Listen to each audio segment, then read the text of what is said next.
Bonjour, je m'appelle Corinne Cabibot et je suis praticienne en hypnose de régression depuis 2017.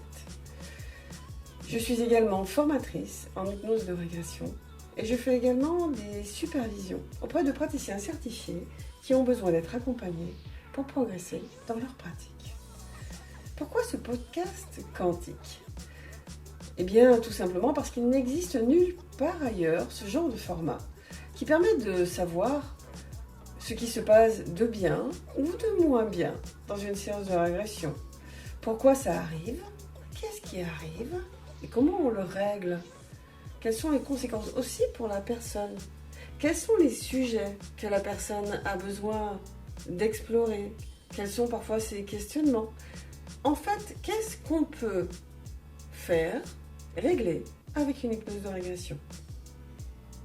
Et parce qu'il me semble important de montrer ce que l'on peut vivre en régression, quelles sont les croyances limitantes, les erreurs à ne pas commettre pour les praticiens, qu'est-ce qui fait que ça marche ou ne marche pas, j'ai donc décidé de créer un podcast qui vient parler de l'hypnose de régression au travers de ma méthode, l'hypnose vibratoire quantique.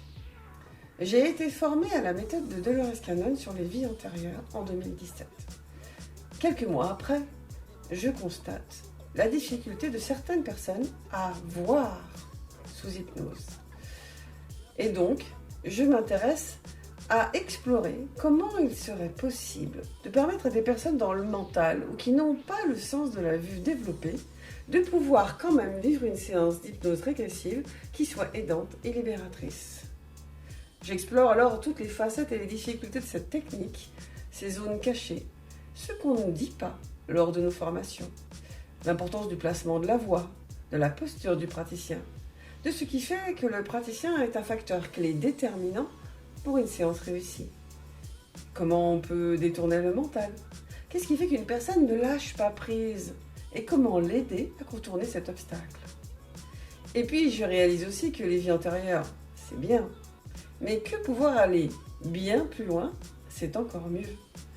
D'où la technique que je développe et qui aujourd'hui permet d'aller dans des vies antérieures, de nettoyer des mémoires karmiques, de couper les liens toxiques du transgénérationnel, de parler à l'âme, un défunt, un guide, de se relier à l'entre-deux-vie, de faire de la chirurgie éthérique, d'enlever des armes karmiques, de faire sortir des émotions bloquées ou enfouies, parfois depuis très longtemps, d'aller dans la vie intra-utérine, d'enlever des implants, de faire partir des énergies dissonantes, de renouer avec toutes les parties du soi, de faire des nettoyages énergétiques pour permettre le rééquilibrage, de faire sortir des peurs, des blocages, quels qu'ils soient.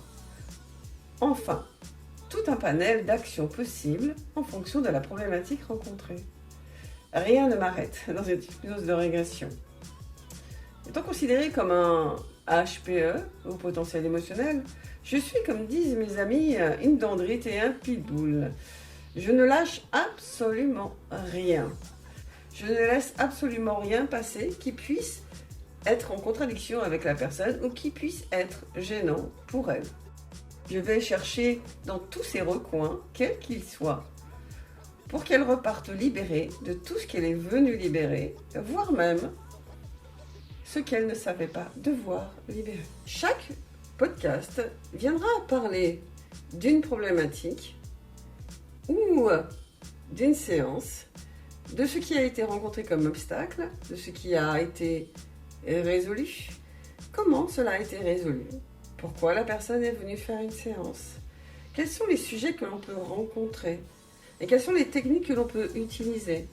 Chaque podcast pourra être aidant à la fois pour le praticien et également pour une personne qui souhaiterait faire une séance ou qui s'intéresse à cette technique, qui a besoin d'avoir des informations plus précises pour savoir ce qui est possible, ce qui ne l'est pas.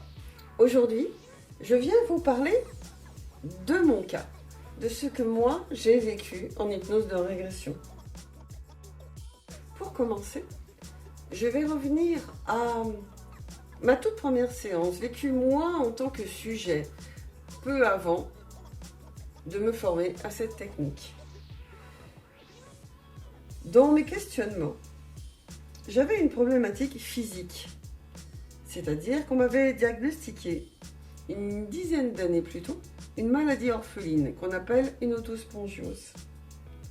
Cette maladie était en train de me grignoter les osselets qui se trouvent au niveau de l'oreille et j'étais peu à peu en train de perdre l'audition. On m'avait même annoncé qu'à 55 ans, je serais sourde. C'est vous dire que l'épée de Damoclès que j'avais au-dessus de la tête n'était pas forcément très florissante.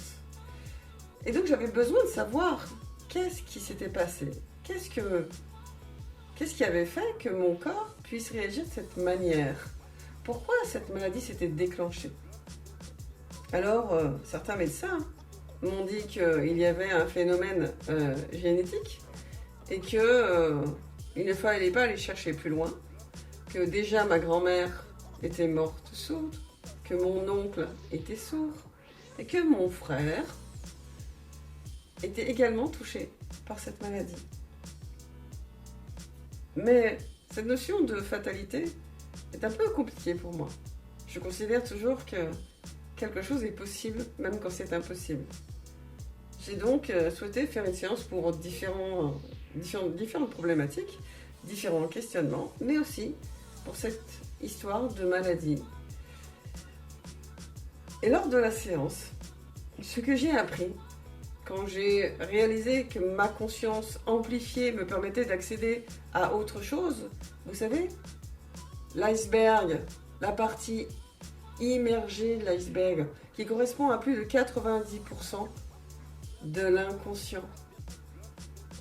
Eh bien, ce qui m'a été révélé, c'est que si j'avais déclenché cette maladie, c'était pour me protéger des paroles malsaines, dégradantes et dévalorisantes de ma mère.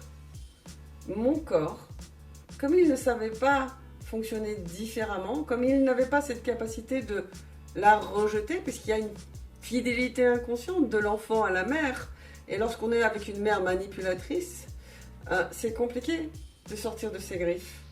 Et donc mon corps, à sa manière, s'était protégé. Et il avait fait en sorte que je n'entende plus. D'où cette maladie qui s'était déclenchée. Il faut savoir qu'à cette époque-là, j'effectuais très régulièrement, une fois par an, un test d'audition pour voir où en était l'évolution de la maladie. Cette maladie étant une maladie orpheline, il n'y avait absolument aucun traitement et il n'y avait absolument aucune possibilité de pouvoir arrêter l'évolution de la maladie et de pouvoir continuer à entendre correctement. Du jour où j'ai vécu cette séance et que j'ai fait cette prise de conscience du pourquoi de la maladie, eh bien, figurez-vous que la maladie a arrêté d'évoluer. J'ai fait plusieurs tests pendant encore 3 à 4 ans. Et tous ces tests se sont révélés très stables. Et le médecin m'a annoncé qu'en fait, je n'étais plus touchée par cette maladie. J'ai perdu cette partie d'audition, mais aujourd'hui, cela ne m'empêche pas d'entendre correctement. Je ne suis pas appareillée et je peux très bien avoir une conversation tout à fait normale avec une personne ou plusieurs personnes. Voilà ce que l'hypnose de régression m'a apporté sur ma toute première séance, avec bien sûr d'autres réponses, mais qui restent du domaine privé. J'aimerais vous parler maintenant d'une deuxième séance que j'ai faite, qui a été pour moi relativement impactante, voire très impactante. Il faut savoir que j'ai toujours eu une problématique avec l'enfermement, avec le fait d'être enfermée dans un environnement métallique. J'ai jamais été à l'aise dans un ascenseur et dans tout ce qui était métallique. Donc une voiture, c'était pas forcément très confortable. Mais une voiture, ça s'ouvre rapidement. Un ascenseur, ça ne s'ouvre pas rapidement. Je me suis rendu compte que j'avais une vraie problématique avec cette notion d'enfermement, mais que je ne savais pas d'où elle venait. C'était comme une peur totalement irrationnelle. Et au plus loin que je m'en souvienne, j'avais jamais eu de problématique d'enfermement. Mais dès lors que j'étais enfermée dans quelque chose, ou que j'avais cette impression d'être cloisonnée, je partais en crise de panique. J'ai donc fait une séance avec une personne que j'ai formée pour qu'elle puisse s'entraîner. Et j'ai connecté avec une vie, accrochez-vous bien, de robot organique. Alors, vous allez me dire, ce n'est pas réel. Mais qu'est-ce qu'on sait de ce qui est réel et de ce qui ne l'est pas? Qu'est-ce qu'on sait de ce qu'il y a dans l'univers ou de ce qu'il y avait avant nous, hormis les écrits qu'on peut en avoir? Mais est-ce que les écrivains étaient là il y a des milliers d'années pour savoir ce qui s'est passé avant? Moi, je pars du principe que tout ce que je sais, c'est que je ne sais rien. Et que donc, tout ce qui peut apparaître à moi ou à l'autre est potentiellement une vérité, sa vérité. Et là, en l'occurrence, la mienne. Lorsque j'ai vécu cette séance, j'ai réalisé que je n'avais pas d'âme, mais que j'avais une conscience. Et qu'en fait, j'étais reliée à cette conscience. Et c'est là que j'ai constaté que la conscience était partout. Partout, il y avait de la matière. Et c'est à partir de ce moment-là où j'ai commencé à vraiment travailler sur la conscience et comment elle peut se développer. Parce que la conscience n'est pas dans le cerveau. Pour revenir à cette vie de robot organique, ce que j'en ai compris, c'est qu'en fait, j'avais aujourd'hui en moi la mémoire de ce robot qui était enfermé et qui devait obéir et qui n'avait pas le choix que d'être enfermé dans cette carcasse métallique et qui n'était libre de rien du tout. Et il faut savoir que j'ai un très très fort besoin de liberté. Me relier à cette vie de robot organique, qu'elle soit réelle ou pas, m'a permis de pouvoir comprendre et de libérer ce que je ressentais lorsque j'étais enfermée entre des murs métalliques. Je n'ai plus jamais fait de crise d'angoisse, je n'ai plus jamais fait de crise de panique. Et ça m'a vraiment permis de comprendre à quel point j'avais ce besoin de liberté. Cela a même permis de le pacifier. Et pour vous donner un dernier exemple, même si j'ai fait beaucoup de séances, mais une des séances qui m'a le plus marquée, c'était en 2021, donc c'est assez récent. Si vous remontez un tout petit peu en arrière, le 12 juillet 2021, une certaine personne dont je ne nommerai pas le nom a fait une allocution. J'ai refusé d'écouter cette personne parce que énergétiquement, je ne me sentais pas du tout à l'aise à lui accorder de l'attention et surtout à l'écouter. Ce 12 juillet, j'ai tout fermé. Écran, ordinateur, téléphone. J'ai souhaité vraiment m'isoler de ce moment. Le lendemain, une amie m'appelle et me parle de cette allocution. Rien que le fait d'en parler, j'ai capté les énergies de cette personne. Et j'ai commencé à me sentir vraiment mal. J'ai commencé à avoir des peurs totalement irrationnelles. Je n'ai pas fait de crise de panique, mais j'étais vraiment très mal. J'étais limite dépressive. Je me sentais habitée par quelque chose de pas agréable.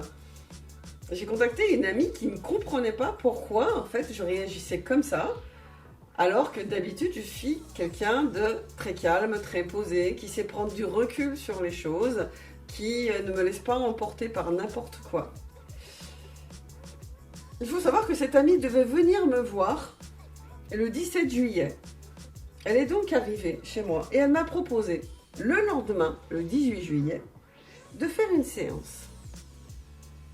Il faut savoir que le 18 juillet, c'est ma date anniversaire. Vous comprendrez tout à l'heure pourquoi je vous dis ça. Sur cette séance, j'ai ressenti une angoisse. Cette angoisse que j'avais depuis quelque temps, depuis que j'avais entendu parler de cette allocution. Et j'arrivais pas à m'en défaire. Et du coup, ce que j'ai fait, je me suis connectée à cette angoisse et j'ai comme été projetée au-dessus de moi, au-dessus de mon corps. Et je me suis trouvée reliée à ce qu'on appelle un égrégore. Comme si j'avais connecté ma conscience à cet égrégore. Et j'ai vu en dessous de moi des képis. Une ribambelle de képis. Et j'ai regardé en direction de là où regardaient les képis. Et j'ai vu ce fameux monsieur que nous connaissons tous, avec une petite moustache, qui a fait beaucoup de dégâts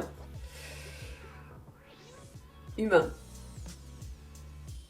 Et du coup, en ayant, de par les informations que m'avait données cet ami, connecté l'énergie de ce monsieur avec son allocution du 12 juillet 2021, cela m'a relié à l'égrégore de peur et de domination, et donc de destruction humaine,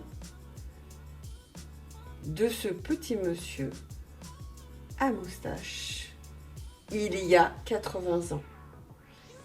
Et du coup, j'ai réalisé qu'en étant un égrégore, j'avais participé à la mort de millions de gens. Je vous assure que ce jour-là, à la sortie de ma séance de régression, j'étais pas fraîche du tout, du tout, du tout. Je me sentais vraiment très mal. Il m'a fallu 24 heures minimum pour digérer. Mais au bout de 24 heures, absolument toutes mes angoisses, tous ceux qui avaient fait que depuis cette allocution j'étais mal, tout a disparu complètement. Absolument toutes mes peurs avaient disparu. Je ne me suis plus jamais laissée habiter par quoi que ce soit de malsain depuis ce jour-là. Comme je vous disais, j'ai vécu cette séance un 18 juillet 2021.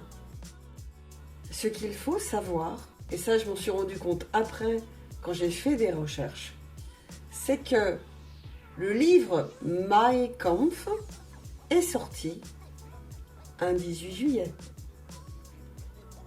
Et pour vous faire sourire, aujourd'hui, le jour de l'enregistrement, nous sommes le 18 décembre. Il est bon de savoir qu'il n'y a absolument jamais de hasard.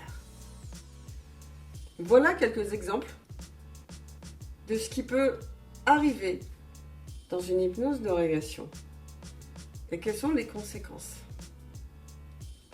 Je vous dis à bientôt.